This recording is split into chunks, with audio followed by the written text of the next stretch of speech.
Saat ini saya sedang berada di Taman Mini Indonesia Indah dan ternyata di salah satu lokasi di Taman Mini Indonesia Indah ini terdapat museum yang menyimpan segala warisan budaya yang akhirnya nanti ditetapkan oleh UNESCO sebagai warisan budaya dunia, dan itu ada di Museum Batik.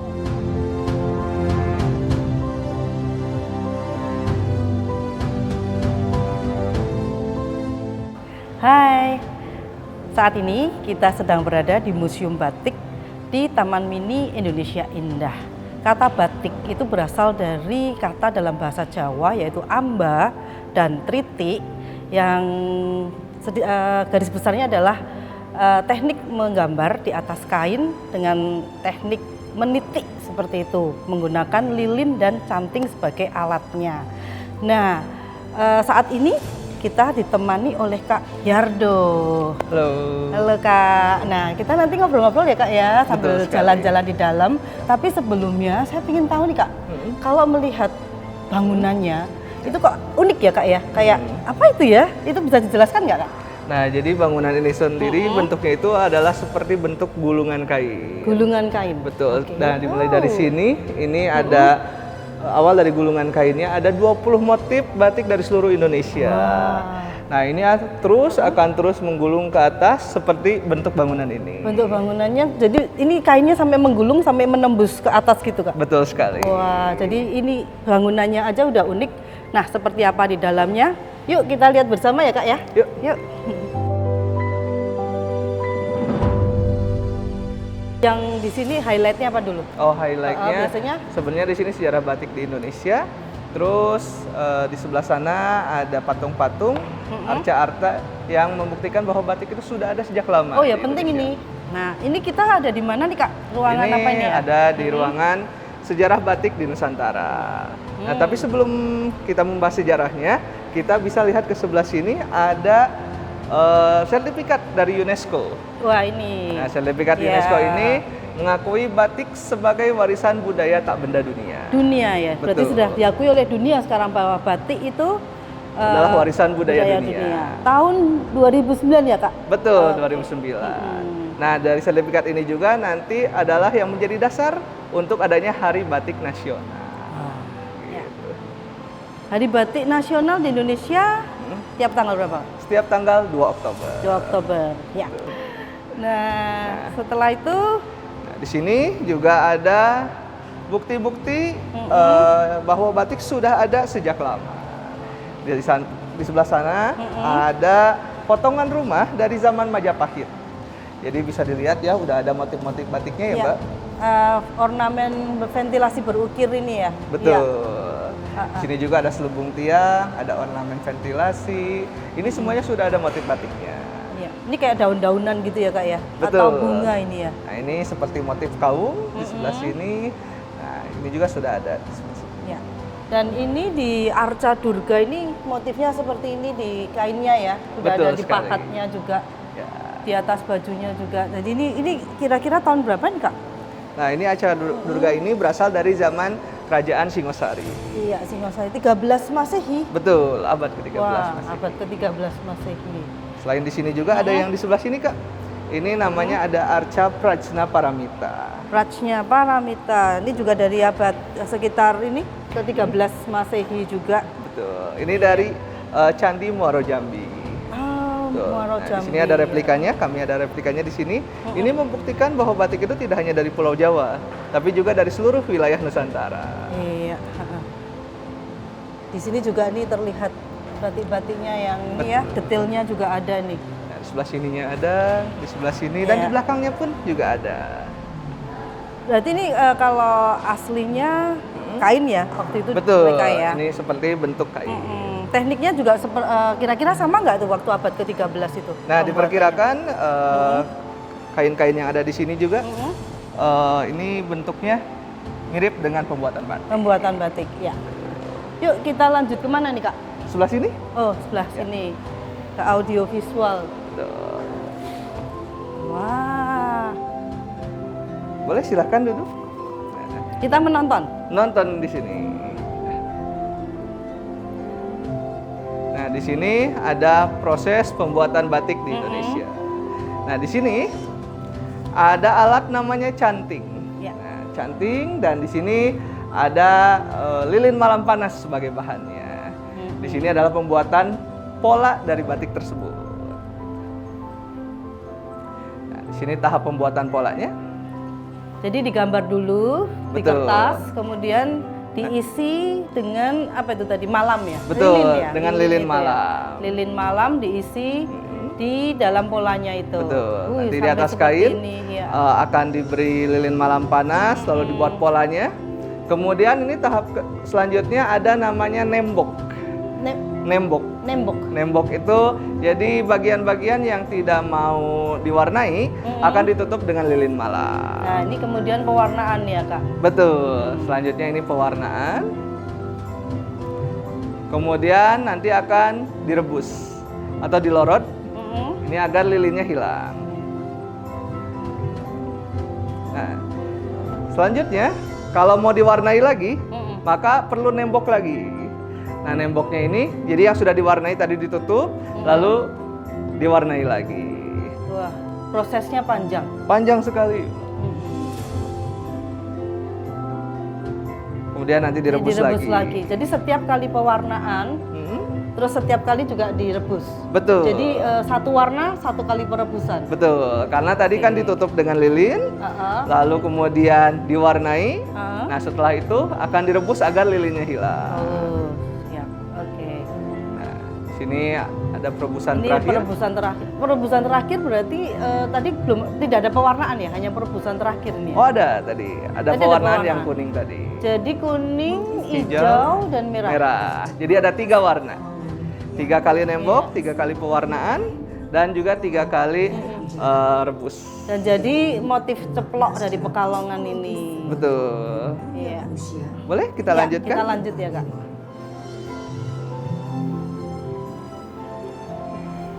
Sampai di ruang apa ini, Kak? Nah, di sini ada ruang Hasanah Batik Nusantara. Banyak sekali di sini. Di sini ada beberapa kain yang serupa pembuatannya dengan batik. Kemudian di sebelah sini ada batik-batik dari 5 produsen batik terbesar di Indonesia. Jadi ada beberapa kota yang terkenal dengan batiknya, seperti yang ada di sini. Ya, Pekalongan, Lasem, Cirebon, Yogyakarta, dan Surakarta ya, Kak? Betul. Nah, ini pada dasarnya di Indonesia ada 2 kategori batik. Yang pertama ada batik keraton. Nah, batik keraton ini bisa dilihat dari sebelah sana ya, ada batik keraton Jogja, Solo, dan Cirebon. Dan ciri-cirinya bagaimana kalau kita mau, oh ini batik Jogja, ini batik Pekalongan, itu dari mana, Kak? Nah, biasanya Kalau kalau orang awam gitu ya, mau lihat Betul. gimana itu? Nah, ini bisa dibedakan dengan motifnya. Biasanya kalau motif keratonan ini bisa dilihat bentuknya geometris seperti yang ada di sana. Iya. Nah, kalau yang pesisiran seperti pesisiran. Lasem dan Pekalongan bisa dilihat bentuknya seperti ini. Ya, ini lebih, yang ini klasik, yang ini kalau dilihat kayak lebih modern gitu ya. Tuh, ini lebih colorful. Terus warna-warnanya juga lebih berani. Betul.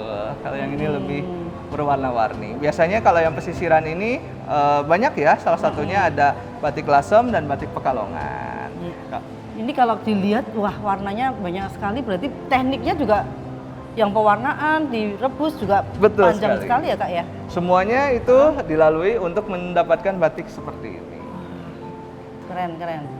Nah, setelah ini kemana lagi, Boleh Kak? kita lanjut ke sebelah sini. Heeh. Nah, di sebelah sini ada beberapa spot foto kami dan kita akan masuk ke ruangan selanjutnya, itu ruangan teknik pembuatan batik. Ini selimut atau apa ya, Kak? Nah, ini contoh-contoh motif batik di Indonesia. Oh, motif. Contoh-contohnya. Nah, ini contoh-contohnya. Iya. Ada, mohon maaf, tidak Sorry. dipegang ya. Iya, ceplok, taruh, polo tadi itu ya. Betul. Ada Parang beberapa motif kesit. ceplok, motif parang, motif sawat, dan lain-lain. Saya tuh hanya tahu kalau motif parang itu betul nggak, Kak? Miring selalu. Biasanya seperti ini, betul. Ya, kayak ada Bentuk-bentuknya. miringnya gini ya, bentuknya kayak diagonal gitu ya. Betul. Oke. Biasanya seperti itu. Sidomukti selalu seperti ini, kayak ada kayak burung. Betul, sayap begitu ya. Gitu. Betul. Bentuk sido seperti ini. Mm-mm. Nah, kalau di sini ada beberapa teknik pembuatan batik. Jadi yang pertama di sini ada namanya batik tulis. Nah, batik tulis ini menggunakan alat namanya canting tulis. Dan bahannya sama seperti tadi, bahannya adalah lilin malam panas. Dan pembuatannya nanti akan seperti ini. Nah, yang ini digambar menggunakan apa nih Kak? Nah, ini ada yang menggunakan pensil untuk membuat pola dasarnya, ada juga yang bisa langsung membuat dari cantingnya. Ininya langsung. Betul, langsung membuat. Berarti itu udah batiknya. Suhunya, masternya. Nah, di sini ada bentuk canting tulisnya. Ada yang lubangnya kecil, lubangnya besar gitu Kak? Atau Betul. gimana? Jadi ada berbagai ukuran cantingnya ini, dan juga ujungnya ini disebut cucuk namanya. Cucuknya ini ada yang 1, 2, 3, 4. Jadi kalau dilihat ada titik-titik dalam batik itu dibuat dari yang cucuk-cucuknya seperti ini. Oh iya, yang biasanya kayak buat hiasan titik-titik banyak gitu ya? Betul. Ya, mencanting. Nah, kalau itu ada canting tulis, di sini ada lilin malam panasnya. Nah, di sini yang bentuk yang tidak panas ya Kak. Jadi di sini bisa dilihat ini ada beberapa bahan untuk membuat lilin. Ternyata banyak sekali Kak. Ini ada yang damar mata kucing, microwax, terus juga lilin lebah. Bedanya apa? Kalau parafin juga ada. Ini kan parafin kan kimia ya Kak? Betul. Nah, bedanya apa nih penggunaannya? Biasanya kalau di sini itu digabung. Jadi biasanya dicampur, dimasak. Nanti akan tercampur dan nanti akan menghasilkan lilin-lilin yang seperti ini. Oke. Malam tertembokkan. Betul. Nah, boleh? Saya baru tahu kalau ternyata banyak macamnya. Betul. Dan ini nanti gimana? Dicampur semua? Nah, kalau ini nanti bahan-bahannya dicampur, nanti akan menghasilkan beberapa lilin seperti ini. Nah, malam ini juga ada beberapa fungsinya Kak. Iya. Gitu. Yang fungsinya gimana nih? Yang malam lorodan ini apa ya? Nah, kalau malam kelowong ini biasanya untuk tadi membuat motif-motifnya. Oh. Nah, kalau malam tembokan ini untuk nembok tadi, proses nembok yang tadi yang kalau tidak mau di Kenai apa tadi warna. kenain warna ya. Tuh, kita tutup dengan lilin seperti ini. Yang ini? Nah, ini lorodan ini adalah yang hasil dari tadi kita direbus. Sisa lilinnya akan jadi malam lorodan seperti ini. Tapi ini bentuknya juga ada bentuk loh Kak. Ini sisa seperti ini buat untuk apa ya? Ampasnya berarti ya? Apa Betul. ini? Digunakan untuk apa? Masih bisa digunakan atau Nah, dibuang? ada beberapa pembatik juga yang mencampurkan dengan bahan-bahan lain untuk bisa diolah kembali menjadi lilin yang digunakan untuk membatik. Oh, berarti ini sustainable. Betul. Berkelanjutan terus ya? Betul Nggak ada yang dibuang berarti ya? Betul. Oke. Beberapa pembatik ada yang sudah seperti itu. Iya. Nah, ini Di sini ada batik cap. ya. Nah, kalau batik cap sendiri tadi menggunakan alat sama namanya canting juga Kak, tapi di sini cantingnya canting cap. Seperti yang ada di sini. Nah, bentuknya kalau ini seperti namanya tinggal dicapkan saja di atas kain seperti yang ada di sini. Jadi ada ukurannya, kita tinggal apa namanya memasangnya pas gitu ya. Jadi biar bagus gitu kan letak-letaknya seperti itu. Betul sekali. Nah, ini bisa dilihat ini harus presisi ya. Karena jangan sampai menimpa antar motifnya. Nah, bahan-bahannya juga sama. Bahan-bahan apa tadi itu malamnya itu juga sama. Alatnya canting juga, bahannya malam juga, dan juga prosesnya sama. Melalui nanti dinembok, lalu kemudian diwarnai, lalu kemudian direbus, semua tahapannya sama. Gitu. Boleh kita ke sebelah sini? Ya Kak. Kita lanjut di sebelah sini. Ada penggunaan batik di masyarakat Indonesia. Ini penggunaan batik secara tradisional. Seperti ini, ada beberapa. Yang pertama di sini ada kain panjang. Kain panjang ini seperti ini. Lalu selanjutnya ada sarung. Nah, kalau sarung ini biasanya yang sudah tersambung ya. Jadi ujungnya nggak ada. Nah, ini bisa digunakan juga seperti ini, pasangan untuk kebaya. Kemudian ini ada kampu. Kampu ini biasanya kain batik yang panjang sekali, panjangnya bisa 9 meter. Biasanya digunakan oleh di kalangan keraton, betul. Seperti ini digunakan oleh Raja Yogyakarta, Sultan Hamengkubuwono ke-6. Berarti seperti kayak baju kain kenegaraan gitu ya mungkin ya? Betul, mirip-mirip seperti itu. Biasanya digunakan di keraton. 9 meter. Yang ini kemben. Hal ini biasanya digunakan untuk wanita seperti ini. Kemudian di sini digunakan juga sebagai ikat kepala.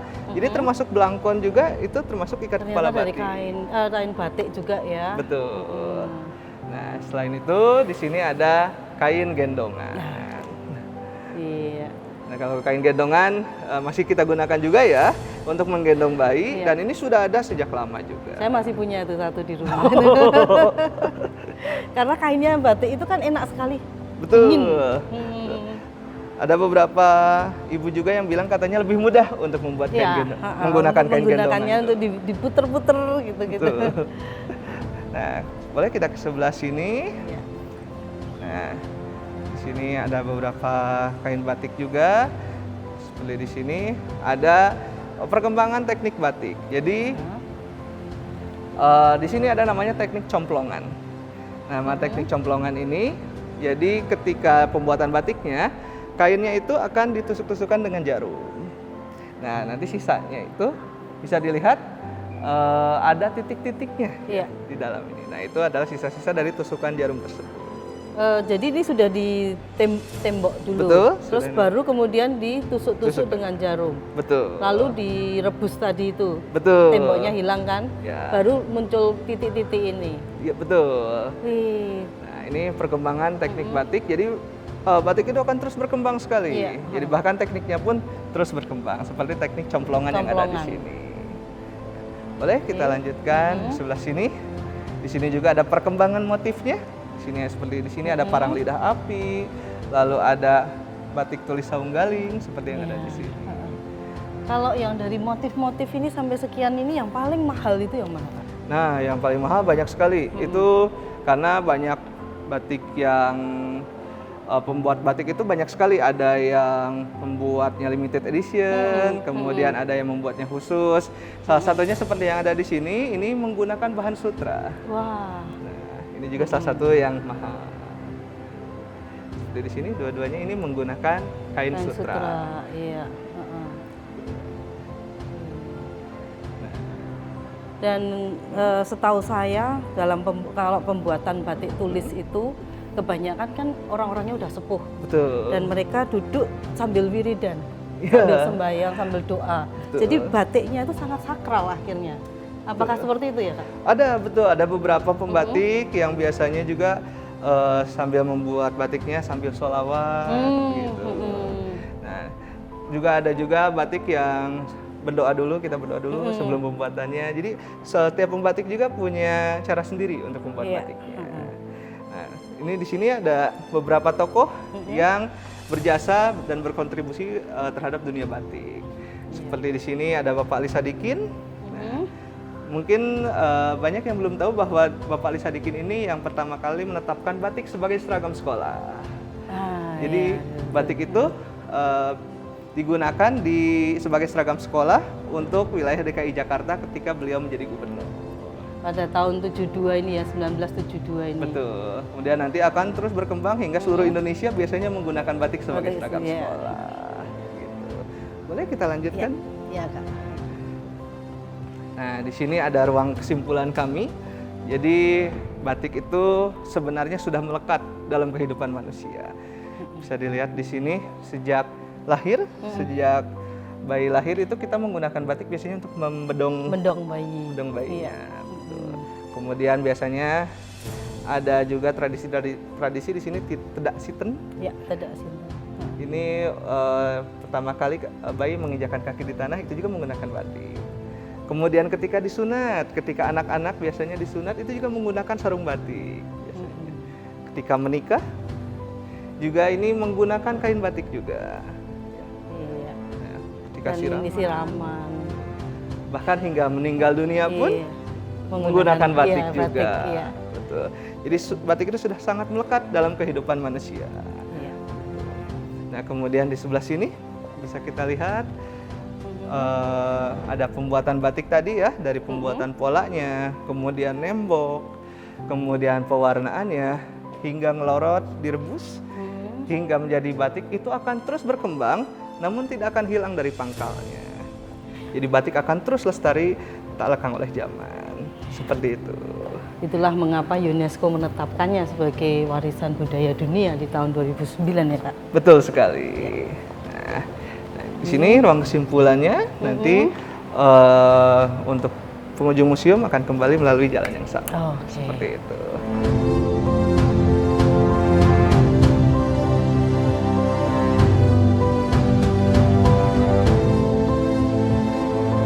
Nah, kita sudah berada di tahap akhir berkeliling Museum Batik di Taman Mini Indonesia Indah.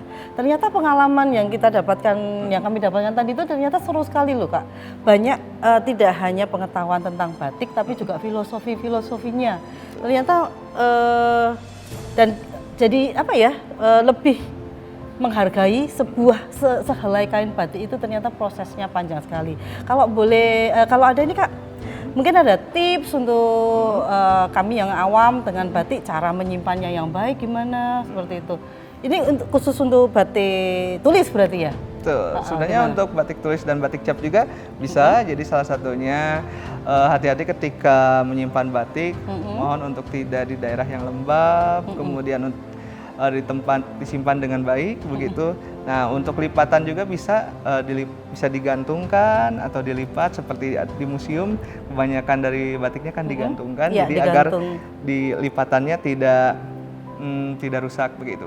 Oh, karena meninggalkan itu ya, lipatan kan nanti bisa lama-lama aus gitu kan. Betul. Ya. Tapi tidak apa-apa kalau mau dilipat juga, asal ditempatkan di tempat yang baik, tidak lembab, kemudian tidak terpapar sinar matahari juga. Oh iya. Nah, kalau saya pernah melihat itu saat menyimpan itu seperti diberi rempah-rempah apa gitu Kak. Katanya biar awet, itu apa itu dalamnya? Nah betul, salah satunya kearifan lokal Indonesia ya. Rempah-rempah di Indonesia itu juga ada beberapa yang bisa mengusir serangga begitu.